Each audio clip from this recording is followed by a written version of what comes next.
त्याच पावलावर पावलं ठेवून ही कालची पिढी बेरोजगार खासदार ज्याचा मी एक बाप होतो, माझ्या अगोदर 2 बाप होते, विलासराव एकदा बाप होते, मागा आता अजून कोण होतं, आता शरद पवार आणि उद्धव ठाकरे बाप झाले. किती बाप झाले मला माहित नाही, किती बाप झाले मला माहित नाही. आणि लक्षात, मी त्या 100 बापाच्या पोराला तुमच्या माध्यमातून एक प्रश्न विचारतो.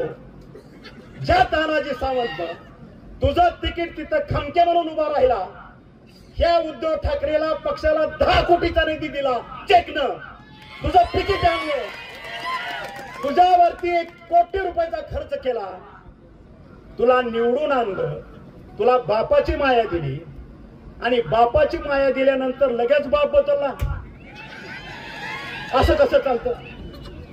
तुम्हाला मान्य आहे का? आपल्या पोरांना दुसरा माझा तुझा बाप नाही, तू हा माझा बाप आहे म्हणलेला आवडतं का? काय कराल तुम्ही? आपल्याला ते करायचं आहे, आपल्याला भावनेच्या राजकारणात जायचं नाही. आपलं एकच आहे, बाप दाखव नाहीतर श्राद्ध घाल. विकास काम, फक्त विकास. माझ्या पोरांच्यासाठी काय, माझ्या गावच्या विकासासाठी काय, माझ्या शेतीच्या पाण्यासाठी काय.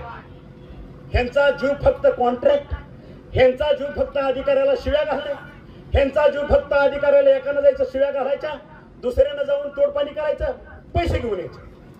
ह्यांचा जीव ह्याच्यात. आणि म्हणून मी ह्यांना आज माझ्या तमाम धाराशिवच्या शेतकऱ्याच्या वतीनं जाहीर आवाहन करतोय.